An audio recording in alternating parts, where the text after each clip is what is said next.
¿Qué tal, amigos? Gracias por estar en este podcast. Es el primer episodio del podcast cristiano y hoy tenemos a un invitadazo, al ministro Manuel Barrera, que nos hace el honor de acompañarnos en este podcast para platicar algunas cosas de su ministerio, de cómo tuvo la conversión en el ministerio y si el ministerio es duro, es fácil. Entonces, hay muchas preguntas que hacerle al ministro Manuel Barrera sobre el ministerio cristiano. Y hoy eso vamos a preguntar. Manuel, muy amable, gracias por estar aquí con nosotros. Gracias, Ismael, gracias por invitarme a este podcast cristiano. Con gusto aceptamos y aquí estamos. Yo quiero hacerte una pregunta, Manuel. ¿Cómo fue tu llamado? ¿Qué pasó en ese momento? Porque tengo entendido, pues obviamente todos antes de conocer a Cristo, pues eran seculares. Entonces quisiéramos saber verdaderamente cuál es el procedimiento o cómo es la jugada para que la gente sepa cómo es la conversión. Me imagino que debe ser cada persona diferente, pero bueno, en el caso particular tuyo, ¿cómo fue? Bien, Ismael, estimado público, les quiero decir que, bueno, mi llamamiento fue un poco drástico. Hay unos más fuertes, algunos más suaves, y todos tenemos un momento de un encuentro personal con Jesús. ¿Qué les quiero decir? Que, bueno, yo estuve a punto de tomar una decisión equivocada. Estuve a punto de suicidarme y esto pues se atravesó una época muy difícil a todos los mexicanos y muchos sí lo llegaron a hacer, como es la devaluación de 1994 en tiempos de Salinas de Gortari. Tremendo fue esa devaluación, ¿eh? Sí, fue tremenda. ¿Qué les quiero decir? Yo me vi escuchando voces, una situación donde yo no conocía a Jesús y hubo una voz que me decía que muerto el perro se acabó la rabia, y para mí fue muy, muy duro esto porque no entendía yo tampoco eso, hasta que pues luego me completó diciendo esa voz: mátate, muerto el perro se acabó la rabia nuevamente. Y entendí que debería matarme. Fui engañado y salí dispuesto a matarme allí en un ceibo que está a la altura de San Ignacio, carretera Progreso, cuando la carretera solamente era de una vía. En el mismo carril circulaban dos vehículos, uno de ida y otro de vuelta. Y salí dispuesto a hacerlo, verdaderamente salí dispuesto a hacerlo. Y ya estaba yo aproximándome a ese lugar donde ya había yo hasta pensado dónde iba a ser mi muerte, mi suicidio, y de repente escuché otra voz que me decía, más suave, más amorosa, que me decía: la vida yo la doy y solo yo la tomo. Me quedé de 20,000 colores. El vehículo se empezó a conducir solo, el volante se movía solo, los pedales se movían y cambiaban las velocidades solas, y el carro se detuvo metros antes de ese ceibo. ¿Qué le quiero decir? Que por la impresión y por todo lo que estaba yo viviendo en ese momento, abrí la puerta cuando se detuvo el auto y me puse a vomitar y a sacar todo lo que traía. Posteriormente me reincorporé, subí nuevamente a mi auto, regresé más tranquilo a Mérida, y pues no dejaba de pensar y meditar todo esto que había ocurrido. Posteriormente, mi novia, que es actualmente mi esposa, me invitó a unos 15 años. Y pues yo, en medio de mi crisis económica, cuando bebía, fumaba, bailaba, tenía tenía yo muchos vicios. Pues escuchar unos 15 años era un momento que para mí era de refrigerio. Y así lo hice. Le dije a mi novia, sí vamos, pero no vamos a la misa. Así me expresé, cuando en realidad era un culto evangelístico. Yo no sabía nada de esto. Y pues llegamos a la fiesta, ahí estuvimos, tenía yo de chaperona a mi suegra. ¿Y qué quiero decir? Pues era un lugar diferente, era una fiesta diferente. Nadie bebía, nadie bailaba, estaba la música, pero no se antojaba para bailar, solamente para escuchar, y nadie fumaba, nadie bebía. Y yo ya estaba aburrido. Yo ya estaba aburrido y le pedí a ella que no fuéramos de ese lugar, que fuéramos a otro lugar, porque ya me había yo fastidiado. En eso ella me dijo, espérate, hay alguien que te quiere conocer. Y pues me sientan a una persona y esa persona me da la mano, yo empiezo a llorar, a lagrimar. Pero no te había hablado nada, solo te estrechó la Nada mano. más me saludó estrechándome la mano y fue impactante. Quiero que sepan que fue impactante, porque ya de allá no paraba yo de lagrimear, de un gemir, de un sentir.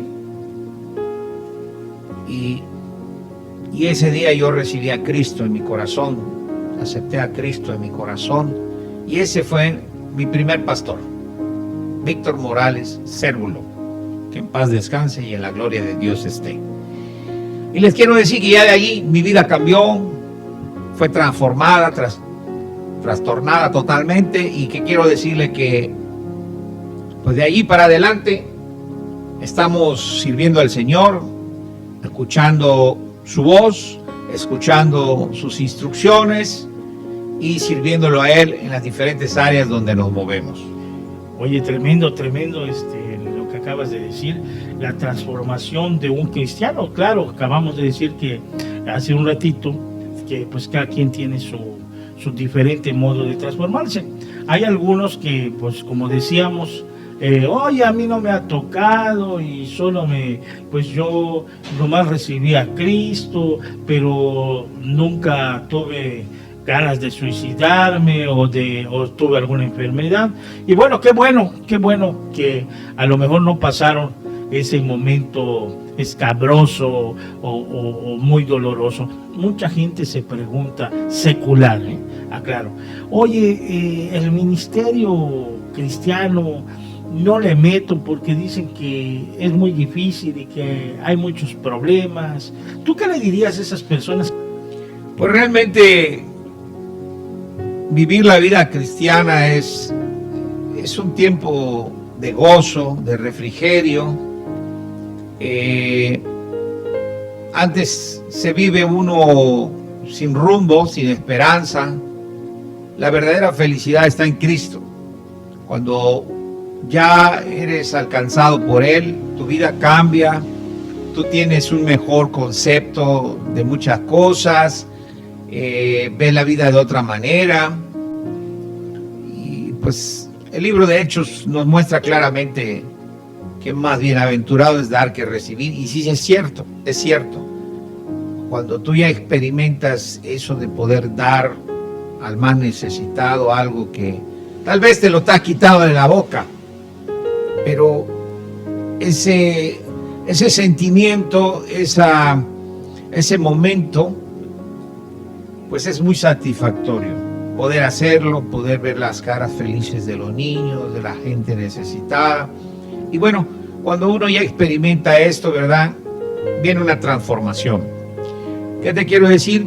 La vida cristiana, nunca nadie ha dicho que es fácil, porque es una vida de esfuerzo, es una vida de sacrificio, es una vida de recompensas, y pues lo tienes todo, así como Filipenses 4:13 lo dice.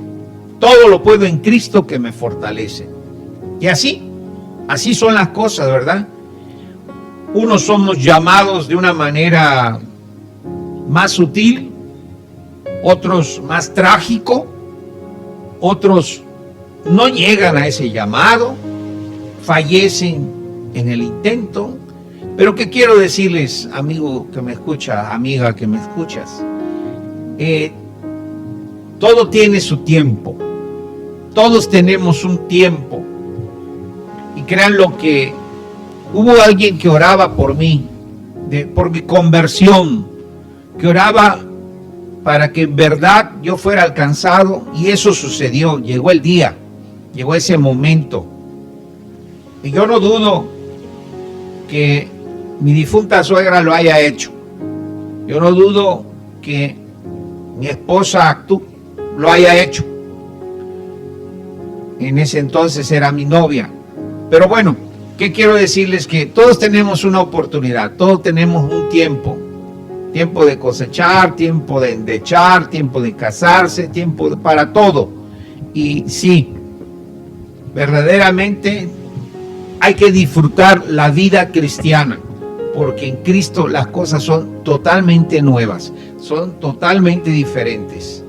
Hay que experimentar la verdadera conversión, así como el hijo pródigo regresa a su casa para ser como uno de los jornaleros del papá. Así hay que ser con el Señor. Hay que arrepentirse y llegar a sus pies pidiéndole una nueva oportunidad. Y créanlo, que Él tiene siempre los brazos abiertos para recibirnos. Y Él es amor. Él perdonará nuestras faltas, nuestros pecados, y nos hará como ese hijo que tanto anheló. Fíjate que mucha gente dice, no, que el cristianismo es fanatismo. ¿Tú qué piensas al respecto? Yo creo que las personas que no sienten esa pasión o no sienten ese amor, no pueden llegar a entender lo que se vive. He conocido muchas personas que incluso se han divorciado de sus cónyuges, precisamente por eso que tú dices, porque veían al esposo ferviente, orando, llorando, gimiendo, danzando, y decían, ¿a este qué le pasó? Y verdaderamente creyeron que ya esa era su locura.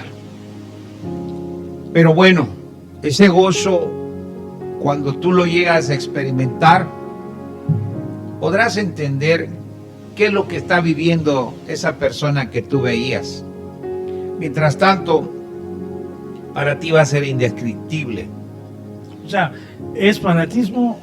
No es fanatismo. No, definitivamente no. Las manifestaciones del Espíritu Santo es algo que todos tenemos que experimentar. Algunos de una manera, algunos de otra manera, pero Dios toma lo que es suyo, Dios mueve lo que es suyo y lo hace de diversidad de formas. Recordemos que los caminos y los designios del Señor son inescrutables. ¿Qué pasó después de que te conviertes y empiezas a desarrollarte? Él fue llevándome a conocer diferentes denominaciones. Y así como me llevaba, me sacaba de ciertos lugares, ¿verdad? Donde ya podíamos ver con claridad lo que a él no le agradaba. Las congregaciones actuales todas están llenas de muchas circunstancias que de verdad a veces, lejos de ayudar y edificar, lastiman a las ovejas, trasquilan a las ovejas, y eso hace que muchas veces se aparten. Y muchas de ellas no practican el bautismo en agua, pero no practican el bautismo en espíritu. Y el bautismo en espíritu es algo que solo Jesús puede hacer. Porque solo Jesús bautiza en Espíritu Santo y fuego. Y cuando esto ocurre, A esto se le llama el sello del Espíritu Santo. Así como las bestias son marcadas y el anticristo y marcará a muchos en estos tiempos apocalípticos, en estos tiempos finales, el Espíritu Santo desde épocas muy remotas viene sellando a la humanidad. En realidad, esto es importante que se sepa, esto es importante que se practique, porque de lo contrario, la condición postrera viene a ser peor que la primera de aquel individuo. Si no se le puede discipular y no se le puede atender a un alma, ¿para qué la ganas? ¿Para que se vuelva a perder? ¿Para qué no le das todo lo que él necesita? Necesitamos estar vestidos con la armadura del Santo Espíritu para poder contrarrestar las acechanzas del enemigo. De otra manera, hay recaídas. De otra manera, simplemente se puede decir que fue emocional todo lo que ocurre. Y lástima y qué pena por muchas personas que todavía no han experimentado esa verdadera conversión. Y también hemos visto que has estado muy activo en tu asociación civil, formaste una asociación civil, tengo entendido, donde has estado activo, que allá pues no solamente ayuda, sino que también el ministerio está presente. Cuéntanos. Sí, Ismael, mira, tenemos, no es mía, es por inspiración divina que fue constituida legalmente desde 2009. Y quiero decirle que hay algo que pues viene sucediendo. El Señor en esa área de la fundación, que tiene dos vertientes, la gestión social y la ayuda asistencial, que es nuestro objeto social, quiero decirles que allí pues convergen muchísimas tareas. Se cuenta con escuela de discipulado, se encuentra con seminarios, se encuentra con viajes misioneros, se cuenta con muchas áreas de enseñanza, porque el don ministerial que el Señor tuvo a bien a regalarme es el de la enseñanza. De los 5 ministerios, el que enseña me tocó, porque no quisiera llamarme maestro, porque maestro solamente es uno, ese es Jesús. Entonces quiero decirle que pues en la fundación tenemos muchas actividades donde apoyamos las diversas comunidades, las diversas congregaciones, y pues es muy amplio el concepto. Lo hacemos de manera nacional e internacional. Oye, vamos a adentrarnos un poquito más en la cuestión del ministerio. Fíjate que a algunos videolectores nos mandaron unas preguntas. Pregúntale al ministro que qué piensa sobre las roturas que han habido dentro del ámbito cristiano. ¿Qué piensas por allá, Manuel? Ismael, si te refieres a las fracturas que sufre una iglesia, te quiero decir que muchas veces pues la insensibilidad muchas veces de los pastores llega a dañar el cuerpo de Cristo, porque todos conformamos el cuerpo de Cristo.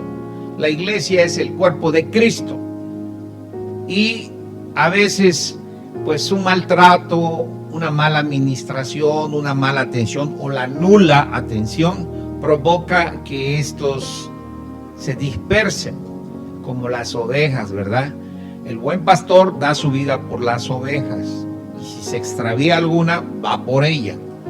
Entonces, muchas veces hay congregaciones que por su número, pues no pueden atender a todas estas ovejas. ¿Y qué quiero decirles? Que un pastor que tiene 1000 ovejas y solamente es él, que me perdone, pero no puede hacer esa labor. Por cada 100 debe haber un pastor. Y desgraciadamente eso es lo que pasa, la falta de atención, la falta de administración, la falta de consejería, la falta de discipulado provoca que las personas se enfríen. Nos llega a la redacción y nos pregunta, ¿un pastor, un ministro debe estar en política? Ninguno que se dice pastor, que ejerce el pastorado o que tiene el llamamiento del pastor, no puede estar participando en política. Y más aún si en la Secretaría de Gobernación su nombre aparece registrado. Esto se lo deben dejar a sus líderes, aconsejar a sus líderes y apoyarlos en todo momento con sabiduría, con la dirección del Espíritu Santo. Que sí es permisible y sí pueden participar sus líderes, desde luego. Deberíamos tener gobernantes cristianos, deberíamos tener regidores, deberíamos tener diputados cristianos, ¿cómo no? Y sí los hay, desde luego. Tenemos estados con un bello ejemplo de lo que está ocurriendo, ¿verdad? Un cambio verdadero se está dando en Oaxaca, en Chiapas, Nuevo León, en muchos estados donde ya el cristianismo ha avanzado. Tenemos una base de datos muy incrementada en cuanto a los cristianos que somos hoy en día. Y de verdad, el evangelio ha avanzado en México. No a pasos agigantados como debió ser, pero bueno, esa labor de evangelista la debemos hacer todos. Todos tenemos ese deber. Porque algunos están diciendo, no, es que ningún cristiano se debe meter en política, que porque pues el reino de Dios es uno único y pues que en general ninguno, pero bueno, aquí acabas de dar tu opinión y es respetable también la del público. Otra pregunta que quieren hacer y que están muy emocionados, de hecho te mandan saludos varios hermanos por allá, en un ratito Gracias. vas a decir sus nombres y bueno, quiero preguntarte algo. ¿Qué le hace falta a los líderes o pastores para hacer un evangelio más eficaz? Bueno, desde mi perspectiva, quiero decirles que el alto concepto de sí mismos y el envanecimiento ha limitado la falta de unidad. Un poco de humildad podría dar mucho avance en la obra, en todos los aspectos, pero lamentablemente el yo-yo, ese yo-yo que lacera, ese yo-yo que envanece, que perturba la mente, el corazón, no ha permitido que esto sea diferente. Debemos convocar a la unidad y dejar de ser protagonistas. Debemos dejar que fluya el Espíritu y que hable el Espíritu Santo y que guíe el Espíritu Santo. Como dice Primera de Juan 2:27, pero no tenéis necesidad de que nadie os enseñe. Espíritu Santo capacita, enseña, redarguye y te guía a toda verdad. Entonces necesitamos verdaderamente dejar que fluya y permitir esa gobernanza que ni los gobiernos de hoy tienen, esa falta de sensibilidad. Entonces verdaderamente las cosas serían diferentes. Permitamos y escuchemos a la comunidad, permitamos y escuchemos a las ovejas, ministremos y aconsejemos. Eso es lo que yo propondría. Y de ahí parte todo y nace todo para un cambio. Tenemos otra pregunta. Pues la gente también nos comenta que por qué hay hermanos, hermanas, ministros, líderes, pastores que no se hablan entre sí. ¿Qué está pasando? Esto que me lo comenta el hermano Pedro Camal. Es una pregunta que él hace, que te la hace directa a ti. ¿Por qué los hermanos, ministros, pastores no se están hablando entre sí? Si cuando Jesús dice que hay que amar al prójimo, y bueno, los primeros en dar el ejemplo, dice él, que deben ser los cristianos. Bueno, hay muchas razones, Ismael. Yo quiero decirte que, pues, el que no se lleven, pues desgraciadamente son por sus diferencias, es por los altercados que han tenido y porque, te vuelvo a repetir, ese alto concepto de sí mismos, miran de una manera a sus consiervos, y muchas veces los hermanos guardan ese resentimiento, y eso es algo que aparta muchísimo al Señor cuando ellos oran. Una oración puede ser eficaz cuando no hay ese resentimiento en tu corazón, y la oración del justo puede mucho orando eficazmente, dice la palabra. Pero necesitamos entender que ese obstáculo muchas veces, lejos de ayudar, perjudica a los congregantes, perjudica a los pastores, a los líderes. Se requiere la reconciliación. Por eso se ha dado el ministerio de la reconciliación, para que esto no siga ocurriendo. El problema estriba en que a veces no miran ni el espejo para darse cuenta de que están llenos. Entonces, yo los invito a reflexionar, yo los invito a ir y a ponerse a cuentas con el hermano. ¿Cómo pueden diezmar? ¿Cómo pueden orar? ¿Cómo pueden ofrendar si no están primero a cuentas? Entonces este es el primer paso. Tienen que ponerse a cuentas con su hermano, como dice la palabra, antes de ir al altar. Y esa es la razón. Y muchas veces esto se da y se repite y se sigue reciclando y se sigue dando, y no tiene para cuándo. Parece que no tiene para cuándo, pero Cristo viene pronto. Cristo viene por una iglesia limpia, pura y sin mancha, al grado de que ese tipo de resentimiento te aparta hasta de la gloria de Dios. Estamos llenos de preguntas acá, creo que porque es el primer episodio. Y más te tocó las preguntas, mi hermano, discúlpame. No hay problema. ¿Qué está pasando con los líderes o con los pastores de que tienen un celo ministerial? ¿Por qué tienen el celo ministerial si realmente el ministerio debe ser único, completo? ¿A qué se debe esta situación, Manolo? Definitivamente ese celo no es un celo santo, no viene de Dios. El Señor, así como constituyó reyes y sacerdotes, también constituyó los 5 dones ministeriales, que es el del apóstol, del profeta, el del evangelista, el pastor y el maestro. Entonces, cuando no permites que en tu congregación los 5 dones ministeriales se desarrollen, ese egoísmo no es de Dios. Hay que meditar mucho sobre eso.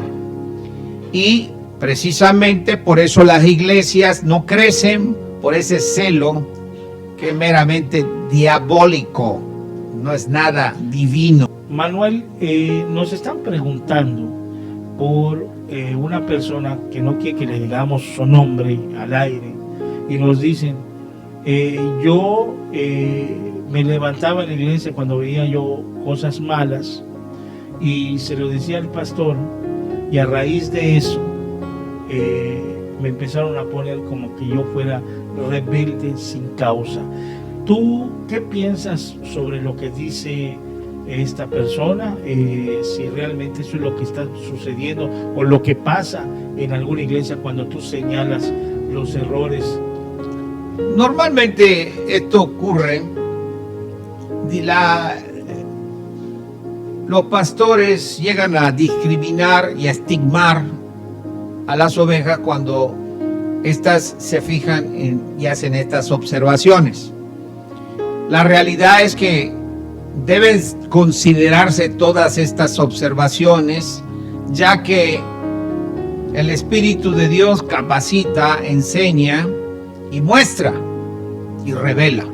Entonces, es para escuchar, observar y valorar si esto que se observó, que se dijo, someterlo, si no hay el discernimiento para poder entender y comprender lo que pasa, es someterlo al cuerpo ejecutivo, el administrativo, a los diáconos, porque hay muchas prácticas que se realizan y muchas cosas que se llevan a cabo dentro de las congregaciones, pero no todas proceden de Dios. Vamos a aclarar algo, todas las preguntas son opinión muy personal, cada ministro, allá es lo que ellos piensan, y las preguntas pues las hace el público, y bueno, pues están para contestarse y no para callarse, ¿verdad?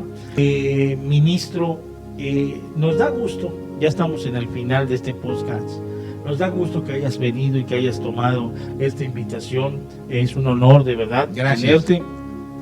Y queremos también decirte que no sea la primera y única vez que vengas. La charla estuvo muy bonita.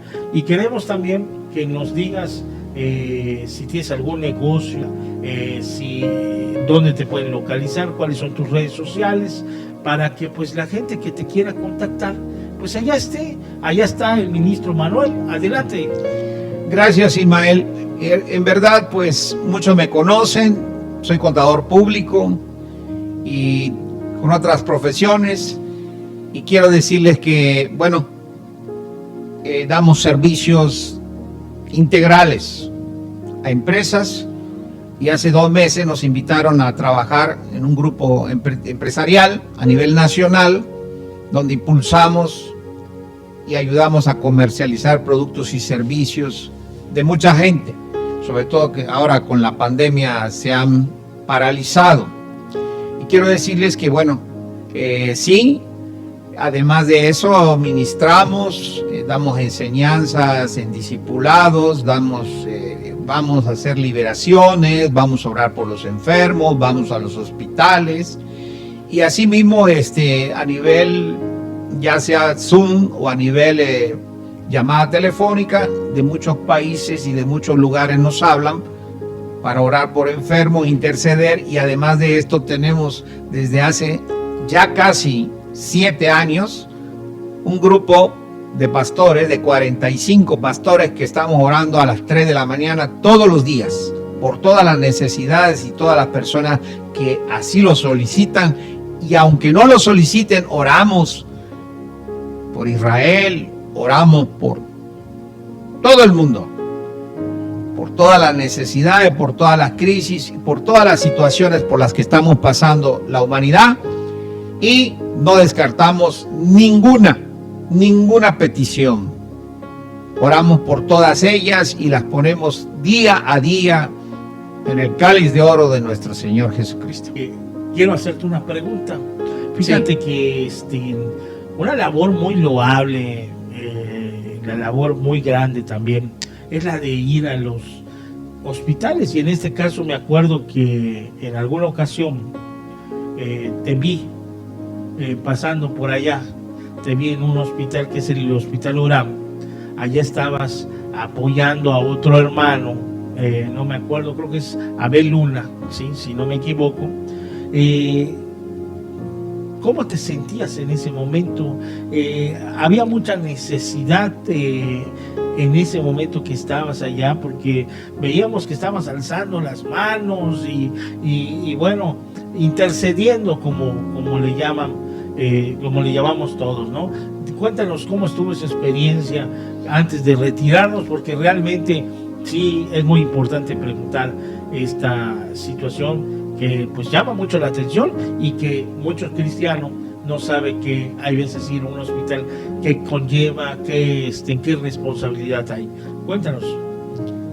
Sí, en verdad, Estimado público y amigo aquí presente, les quiero decir que el poder orar e interceder por un enfermo, de verdad, es algo que nos manda a hacer el Señor. Pero también nos enseña a no poner manos a ligereza. Y esto es algo que muchas veces se practica y no se sabe, ¿verdad? Y no es que seamos muy espirituales, sino que uno se puede contaminar de muchas formas. Y la mejor forma es alzando las manos, orando, intercediendo, y el que lo va a hacer es el Señor. Hemos visto muchos milagros, hemos visto muchas sanidades en los hospitales, y le quiero decir algo: cuando uno no anda solo, cuando uno no es llanero solitario, cuenta con su pastor y cuenta con un grupo de oración que intercede por uno mismo y por los demás, todo fluye, todo pasa. Y esa es la mejor forma de trabajar en el servicio y en la obra al Señor. De otra manera, no pasa nada. Me pueden localizar en el 99 91 63 07 26 a cualquier hora. Las 24 horas del día yo estoy dispuesto para servir, para atender cualquier llamado, cualquier urgencia. Y estamos para orar e interceder e incluso apoyar en casos necesarios. Bueno, pues gracias, ministro Manuel Barrera. Él ya estuvo aquí con nosotros hoy en esto que es el podcast cristiano. Le queremos decir a todos ustedes de nueva cuenta que el que quiera venir aquí con nosotros a ser entrevistado, a darse a conocer, ya sabemos que están conocidos, pero que pues hay mucha comunidad cristiana que a veces no conoce a sus pastores o a los pastores de Yucatán. Pues aquí pueden estar aquí con nosotros, y también si tienen algún negocio, una prestación de servicio, también que lo digan. Pues esto es el podcast cristiano. Gracias por estar viéndonos, gracias por estar sintonizándonos en la radio también del podcast cristiano. Y bueno, pues nos despedimos.